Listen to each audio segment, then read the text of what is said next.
No matter where you come from, no matter where you're going, here's a place where you can take comfort in the knowing that whether if you come to stay a while or just passing through, this door is open to you. Come and let's be silent. Come and share a hug. Come, let's pray together. Come, love and be loved. From the blissed out to the turned out, from the pampered to the abused, this door is open to you. Come on in. Come on in. Come on in. Come on in. The God in us recognizes the God in you. The God in you. Whether you're black or white or gay or straight, Christian, Buddhist or Jew, this door is open to you. Good morning, Claremont Center for Spiritual Living. How are you this morning? Nice to see all of you. Happy to be here. Hope you're happy to be here too. I'm Reverend Tracy. For those of you that don't know me, I see maybe a couple new faces. And know that if you're visiting us for the first time, we welcome all spiritual paths here, for what we know is that in God there is only love. And in that love, we are able to support and encourage each other into becoming that great, magnificent being that we really already are, but are still discovering. So welcome and thank you for being here. All right, on platform with me this morning, our practitioner of the day is Reverend Dractuella. He will do our opening invocation and also a short reading. And we will have some music this morning. We've got Jeff on the keyboards, and we welcome back the Jacksons. So let's get started, shall we? Let's take a moment and get centered, for that is always the starting place, that point within. So I invite you to close your eyes, take a deep breath, and let the sound of the bowl take you into your heart space. For there is within us that sanctuary, that place of peace, that knowing of only light and love. That place where we remember that you and I and Spirit are one.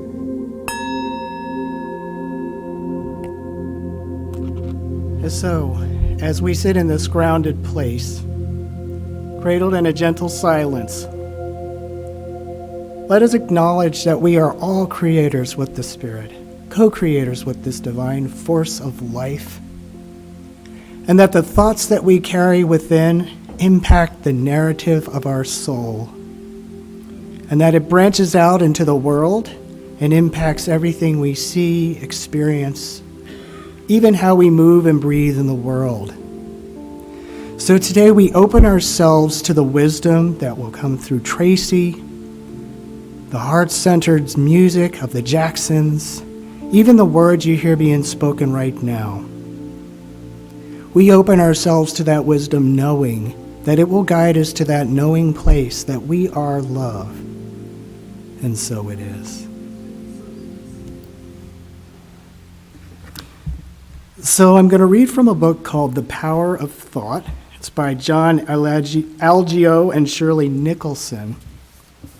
It's a little more kind of heady, but I think it really gets to the core of how we experience love in ourselves, how we understand the truth of ourselves to be, and the impact our thoughts have. So, sorry for the thump there.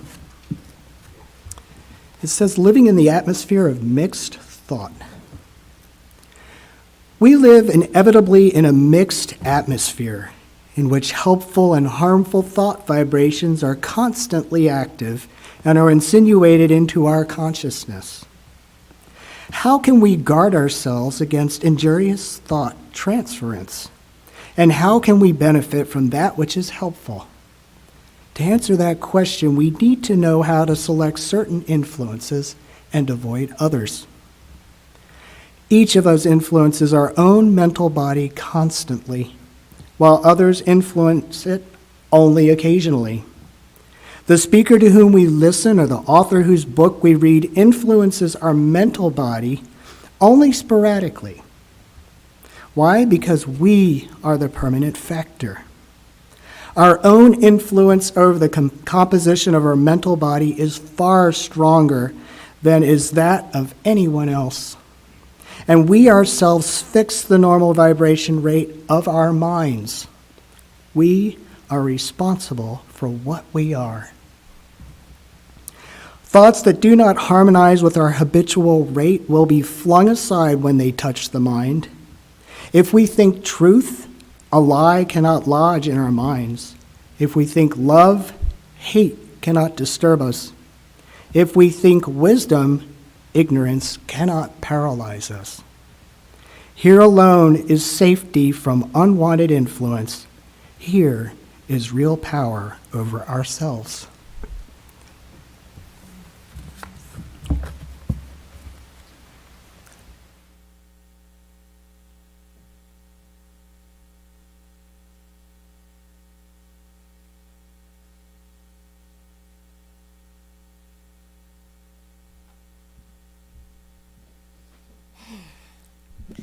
Good morning. It is always good to be here.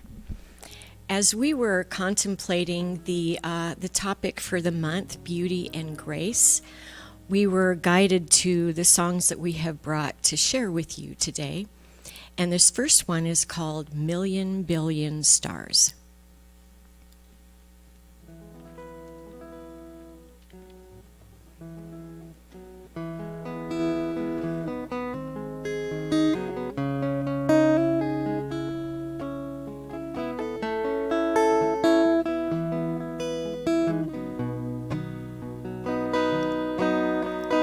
If you have the time, I'll tell you what I see. A universal power that's created you and me. 1,000,000 billion stars and all life on earth and sea, all formed with such perfection, some so small that we can't see. The ability to feel the warmth of sunlight on my skin. These are all just a grain of sand to the power that's within God's love.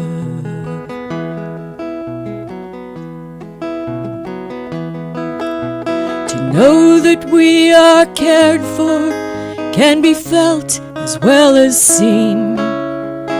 Tiny seeds our food does grow, feeds our bodies, lives and dreams. We are sustained by water, the air, the earth, the sun. And we are given shelter on this planet we call home. And the gifts, they just keep coming.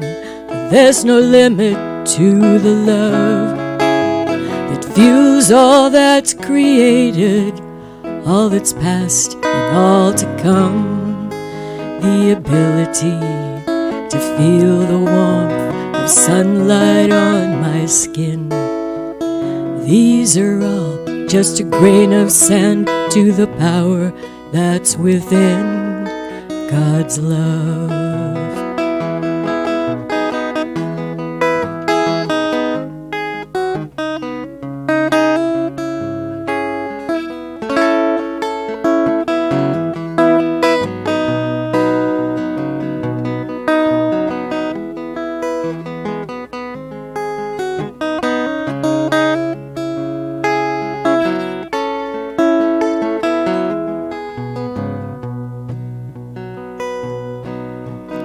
If you have the time, I'll tell you what I see. A universal power that's created you and me. 1,000,000 billion stars and all life on earth and sea, all formed with such perfection, some so small that we can't see. The ability to feel the warmth of sunlight on my skin. These are all just a grain of sand to the power that's within God's love.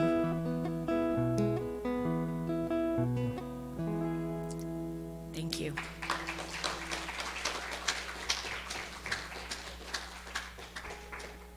Thank you. That was beautiful. Are we on? We're on. Okay. That's good. Let's light a candle. And today we light this candle for our ability to offer grace. To see the beauty in the world and to translate that into our connection with each other that comes from love, for that's what grace is. It's an expression of love, and that is what we're talking about today. See beauty, offer grace. I'm going to start with a story.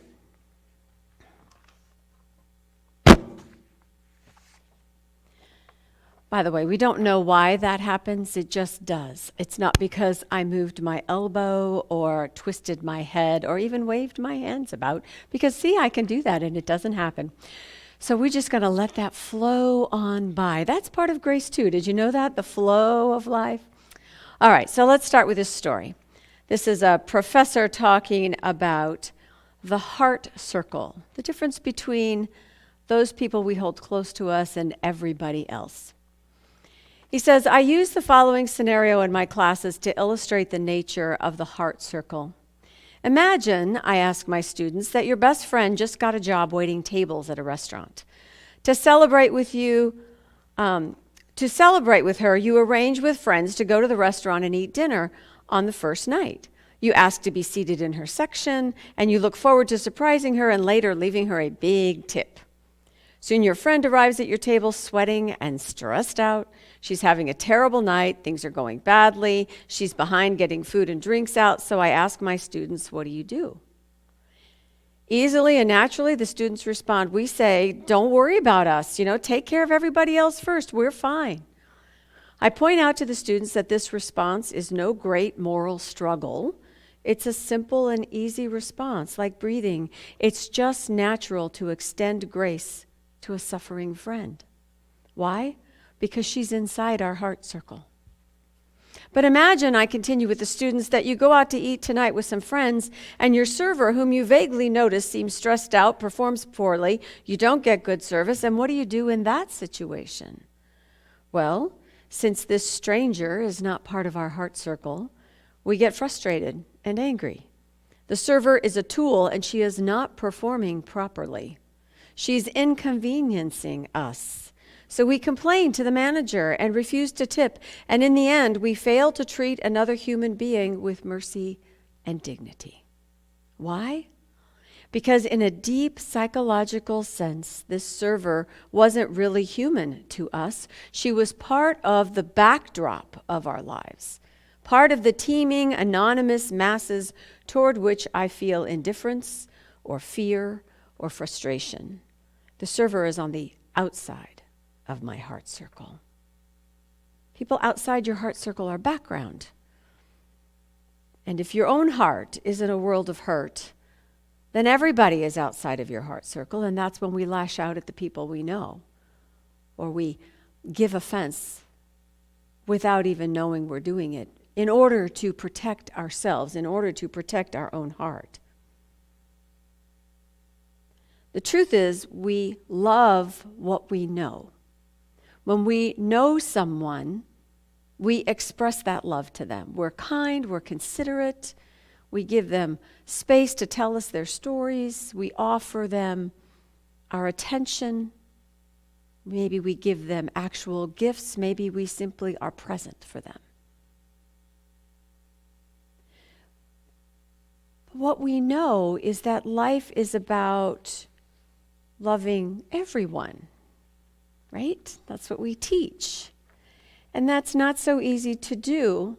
And yet Science of Mind tells us in the what we believe statement, there's two here.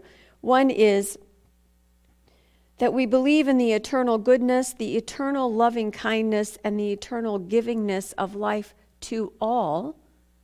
In other words, we are all loved by life, and we actively seek to know the true nature. It's on this page somewhere, or not. We actively seek to know the true nature of life, and we seek it out. And what is that true nature? It is the nature of ourselves that is like God. So the peace that we know is part of the world, the beauty that we know, the joy, the love, the wisdom, the clarity, these are all attributes that we attribute to spirit. And what we teach is that spirit is within. And so our spiritual practice is about remembering that when we're out in the world, to really see and know that our true nature, everyone's true nature, is of the Spirit. And therefore, the gift of life is given to all equally. So there really isn't anyone who is backdrop to us, for there really isn't anyone else. The life that we are is the life that everyone is. It's the nature of our universal life. In the Joyous Living Journal, there's this great metaphor of rain. You're nourished by the gentle presence of life, just as the earth is nourished by the rain. Spirit is forever showering you with life. Love is always radiating into your life, and light is forever illuminating your way. Stand open in the rain of life's bounty and allow yourself to receive the blessings of this downpour of love, joy, wholeness, and peace. The gift of life is already given. And what we know is that we only experience it in the degree that we are able to accept it, in our ability to recognize for ourselves that that beauty, that love, that joy, that nourishment is always provided. And because it's already been given, we have it to give. Because we are the hands, the minds, the hearts, the voice of Spirit in the world. And so when we have been given something, we are able to share. And when we don't feel like sharing, it's because we've forgotten that we have it to give. And the way that we forget that we have it to give is we forget that we ourselves have been given the gift of life in all of its facets, in every moment, no matter what it looks like. The short form of all of those readings is Ernest Holmes saying, look for the good and praise it. Right? So the implication is there's good everywhere, and we should look for it and find it and say, oh, thank you, this is great. It made me think of, I walk the dog a lot in the neighborhood, and occasionally we'll take a shortcut back because one of us is tired, and we'll go through the alley. And the alley in and of itself is not a beautiful thing, all right? There's old cars, and there's maybe a mattress by the trash can, and okay, fine. But if the sunlight happens to catch and reflect off of a piece of broken glass on the asphalt and scatter little light dots all around, it's beautiful. It's no less beautiful than that little unexpected flower that's growing on the side of the trail out in the desert. It's an unexpected recognition of beauty in the ordinary. And that's truly the gift of life, to be able to find the beauty in the ordinary, in the messiness of life. And if we don't see beauty, if we only see the alley, then how do you turn that into beauty in your own mind? How can you make it different? How can you feel it any differently than, oh my God, this alley is just full of trash? And well, I'll offer you a couple things. The mattress is out by the trash can. Somebody got a new bed. That's a good thing. Hey, that car doesn't run. You can tell it's got weeds growing around the wheels. But you know what? I see a couple of bikes in the yard. Somebody's got a way to get to work. You know, there's a way for us to look for and appreciate what is good, even amongst the things that don't look so good. Mark Nepo says it differently. He says that perhaps it is by giving our heart's attention completely to what is before us until it reveals its beauty in its worn and broken detail. We give our heart's attention to something. In other words, we look with love. Because when we look with love, we see beyond whatever is happening. You know, my favorite analogy this month, for some reason, seems to be the toddler throwing a tantrum. Mind you, there are no toddlers in my immediate circle. However, it's a really good visual. When the toddler throws a tantrum, you don't look only at the tantrum and think the world is ending and this kid will never amount to anything. Right? You have a different perspective. You see it in the wholeness of life, and you realize that there is something happening here that maybe you can help with. Maybe she's hungry. Maybe she's tired. Maybe she just needs a hug. Maybe she just needs to yell until she's done, and then she'll be done. In other words, the beauty is always there, and when we look with love, we will see it. We will find it in any situation, even those that are noisy. It makes me think, too, of this, you know, we have a Western idea of beauty, and there's been a little controversy because Martha Stewart is on the swimsuit cover of Sports Illustrated. She's in her 80s. And there have been people going, really? And then Vogue magazine has the cover of a 106-year-old, I think she's a Tibetan woman, Indian, I can't remember quite, from Asia somewhere. And she looks 106 in the most beautiful way possible. And there's this conversation about what is beauty. You know, if there's a perfect makeup and hairstylist and plastic surgery or not, or, you know, soft lighting, and that's one way to see beauty. And then there is every wrinkle and crevice and the sparkle in someone's eyes, no matter their age, and that too is beauty. So we are able to choose what we call beautiful, and we do so more readily when we recognize that Spirit is beautiful in everything. It's the way in which we see God in all things, especially the ones that we don't think are very spiritual at all. The quickest way to see beauty, the quickest way to find a feeling of grace, right? That flow of life. What is grace? We say graceful, right? What is graceful? It is balanced, it is harmonious, it is flowing.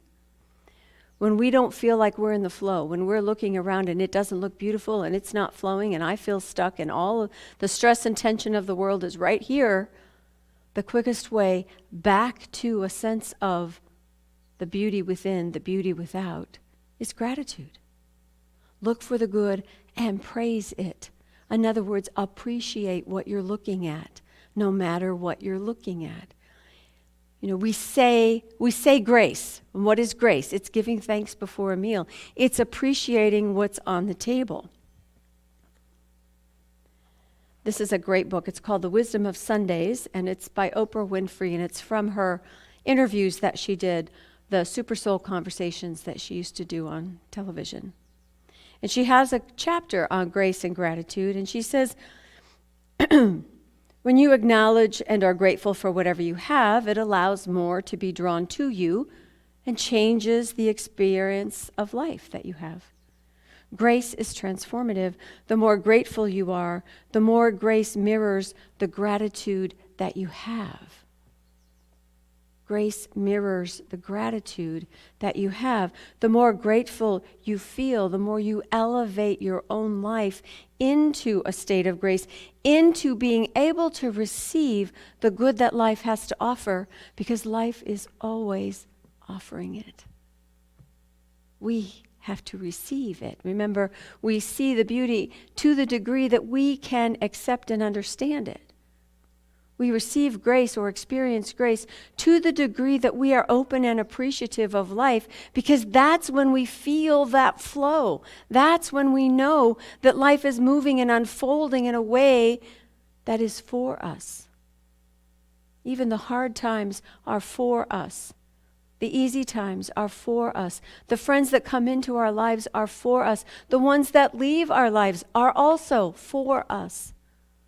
Because everything brings with it that blossoming of the Spirit. Life must bloom in, through, and around us. And we are that conduit. Nepo also says, talking about that flow of life, he says that I see that everything is saturated with the spirit of life. And our belief in life is the conduit that releases life's power.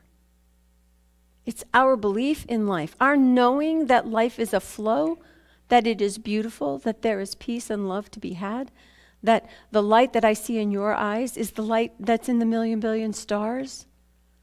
That's how we move through life, in a state of grace, with a sense of progress, with a sense of growth and expansion, with the possibility for transformation from that which we find on the ground to that which we can imagine in the sky. That infinite possibility. Our focused belief is the magnifying glass of heart that can ignite the inherent life force residing in any particular aspect of life. So we have this power to find, to praise, to magnify, to experience beauty, and by seeing beauty, grace in our own lives. And it's not just that it's a universal principle, it's something that's within each of us, which means that, because again, we are the hands and heart of Spirit, it means that we give and exchange it with each other. That connection, that relationship with the world is what we're called to do. It's how we're called to be in the world from that spiritual well of infinite love.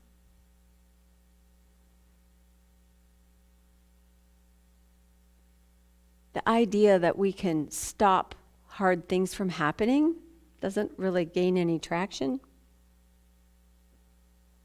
Because in this somewhat chaotic dance of human life, it just seems to be the way things work.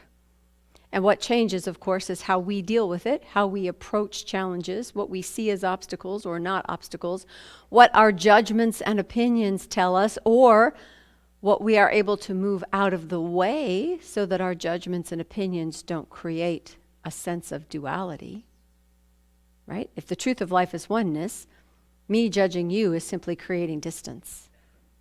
Now, I may choose not to be around someone that is toxic to me, but I don't have to create distance. I can say, you know what? I'm sure I have things that are not good for other people too in me.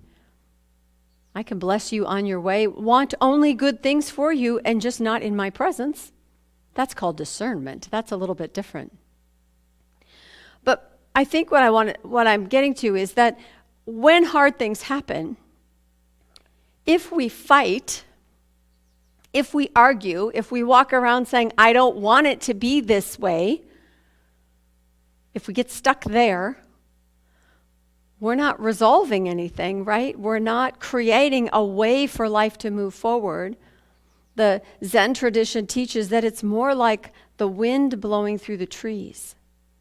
You can't stop the wind, but you can let it pass through. Right? What happens with the wind in the trees? The tree that doesn't bend will break. The wind passing through the branches and the leaves will move things around. Maybe a leaf or two will drop. But the tree survives and the wind moves on. And so we can see what blows into our lives as simply passing through. And one of the ways that we do that more easily, one of the ways we bring grace to the situation, is to allow ourselves to find and see the beauty and mix it in with the struggle. So you know what? I don't like that I'm going through these hard times, and I'm so grateful for my friends who are standing by me. Or I don't feel well, I'm so sick, I can barely get up out of bed, and I'm just so grateful that today's a sunny day because I can see it through my window. There's a way for us to use beauty to sort of dilute the negative power of what is difficult, to ease the flow of what feels like a struggle and allow it to pass through and do as little damage as possible, right? To understand that where we see beauty, we find grace. Where we see beauty, we can offer grace. When we see someone else struggling, our natural inclination is to help, is to ease the way, is to offer a hand, is to step out in kindness. The best way to get yourself unstuck in your own life is go do something for someone else. Right? How do we offer grace? Like I said before, it's that ability to be present with someone, to give them your time, to call someone on the phone who just needs to talk. I saw a cartoon last night that made me laugh because Pat and I have this conversation all the time. Do you want to talk about it? No. Do you want to rant for a while and I'll just nod? Yes. Right? How many times have you tried to help and it's like, stop trying to fix it. I just need to talk about it. And so you just go, oh, yeah, That's grace. That's giving someone room to be right where they are without judgment, to be present in and as love. And when it's offered to you and you allow it in, you are transformed. Whatever that energy is that is stirred up inside of you is eased, is released. You're able to think more clearly. You're able to move differently. You're able to feel calmer. And this is the gift of life. This is the gift we give each other when we offer grace.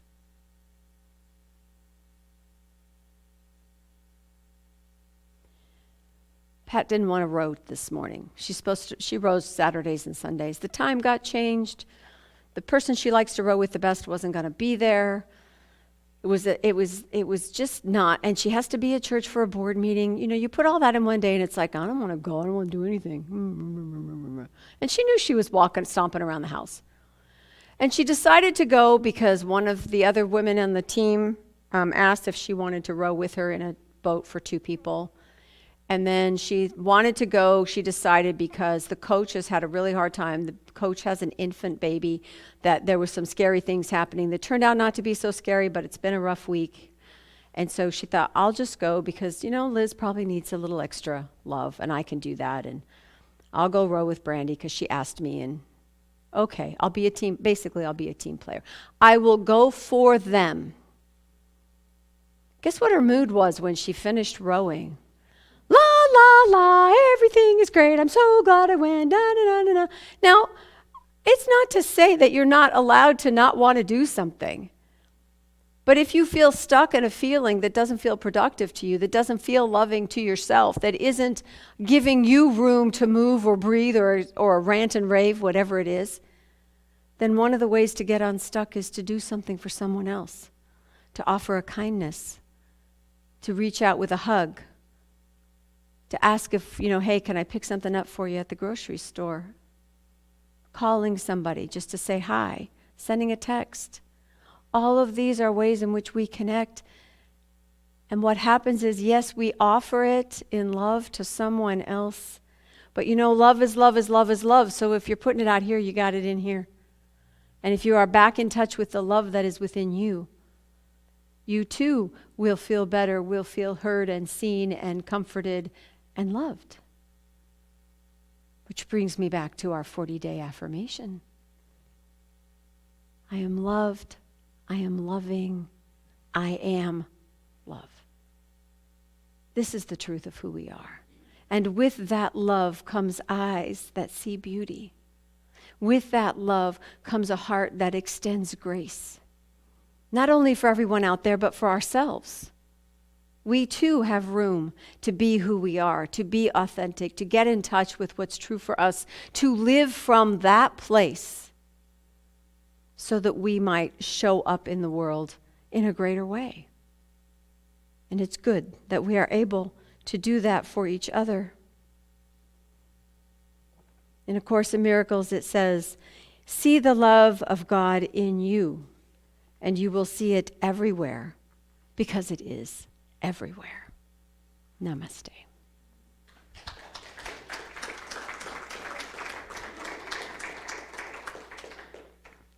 So let's take a moment and go within. Breathing once again into that heart space. That place within each of us that is that spark of divine love and light. That ember that never goes out. That light that can be fanned into a flame of passion, that allows us to move through the world with a sense of direction, that dials up and dials down the intensity depending on what our direction is at the moment, what our intention is, what our desire for life is. And this light is reflected in the eyes of everyone we meet, for each heart is a center of love, of light, that divine spark within. And how good it is to remember that the fire of life is one of intense beauty,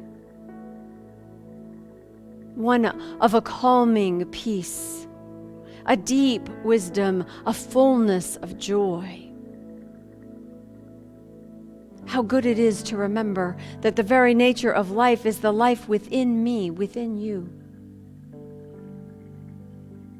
Each of us a vessel, a conduit for this energy of spirit out here in this world.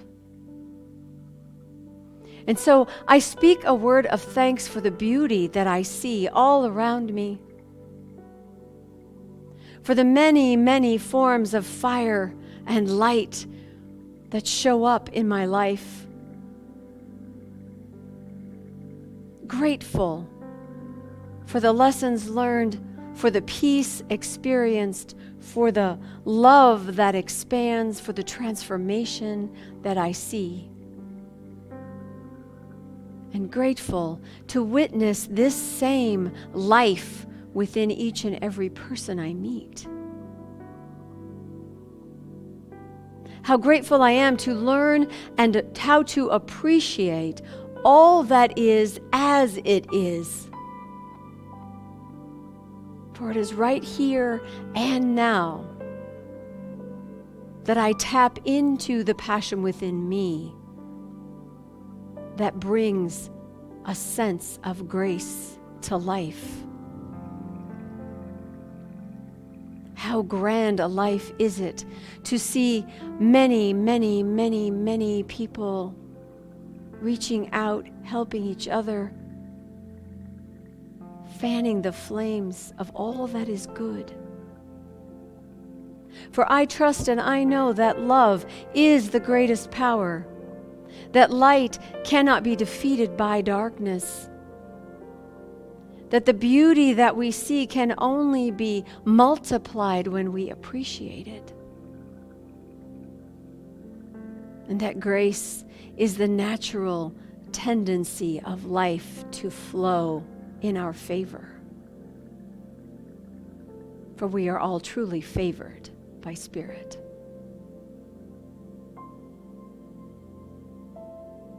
There is a fullness and a richness and a bounty and an abundance of life wherever we are, right where we are. And so I simply release my word into the consciousness of the one mind, knowing that spiritual law unfolds always as is the nature of spirit. Through me, around me, as me, in every heart and mind, in all aspects of life. This mind is beautiful, graceful, lovely, loving, for it is the very nature of all life, for it is truly God, and so it is.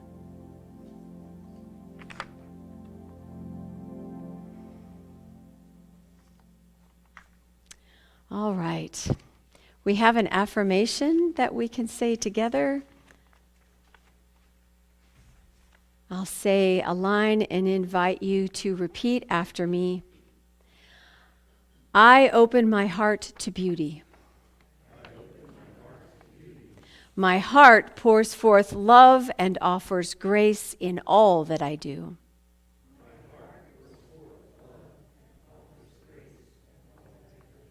And so it is. And from this place of beauty and grace, I invite you to take your offering of your intentions, your financial support, your volunteer hours, your good thoughts, your high consciousness, your love for this community. Let it be given in love that we might actually spread and experience love. And if you will, say with me our prosperity affirmation.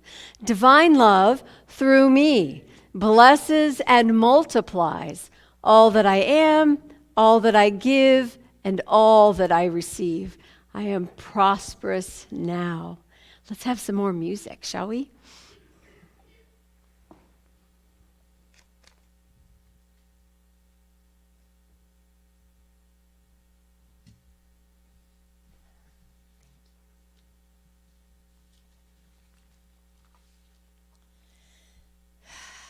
I just want to take a minute. Sometimes when I get up in front of people, I get very too goal-oriented, just hurry up and get it done. And I rip myself off when I do that because I don't get to really be here and experience what is here. And so that's what I'm giving myself right now, just a moment to kind of be here. And when we come up and, well, music to us is a real heart-to-heart thing. And so we share that with you every time, and we're so grateful for the ability and the opportunity to do that. And so, do you want to say anything? Do I want to say anything? Yeah. Hello. Okay, then. So, leading into this song, this is called There Is a Love. By the way, I agree with her. Ditto. It is wonderful to get to be here and to be able to share our music that is actually shared with us, and to pass it on and share it with you. So.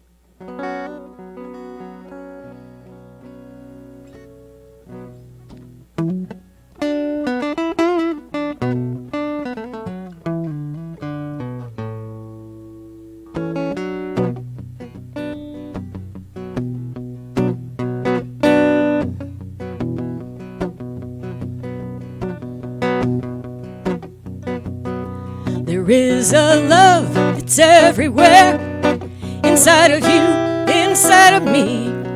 It is the air that I breathe, and everything we need. It is the essence of our life, the river of our dreams. And because of that love, we have the key to everything.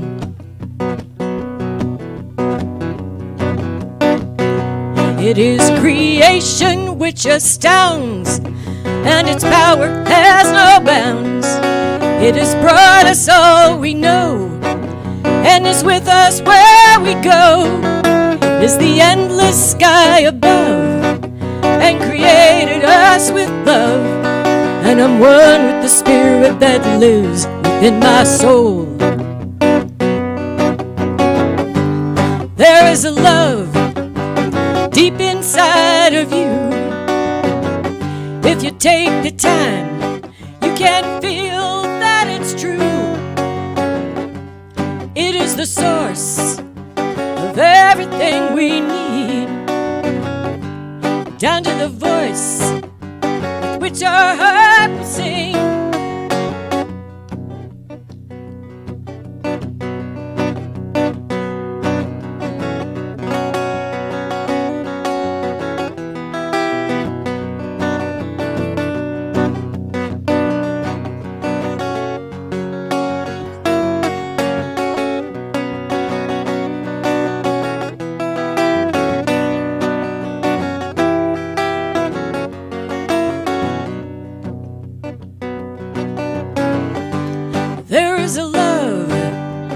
deep inside of you. If you take the time, you can feel that it's true. It is the source of everything we need, down to the voice which our heart will sing.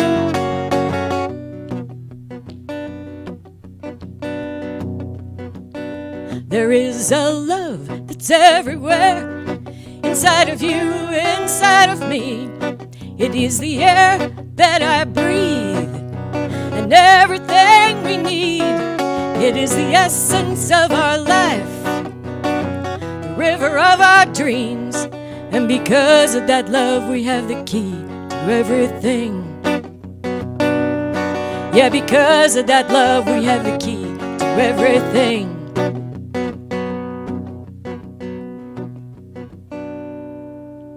Thank you.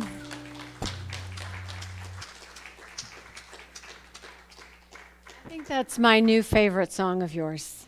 You might have to play that every time you come for a while. Because of that love, we have the key to everything we need. Yes, we do. Thank you. Thank you. All right, let's see. What's going on today? Well, there they are.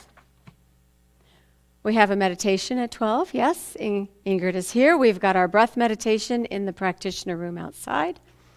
A lovely, lovely way to get centered and stay centered and practice when you're not here, because it's a technique that you can take with you. So I invite you to try that out if you haven't already.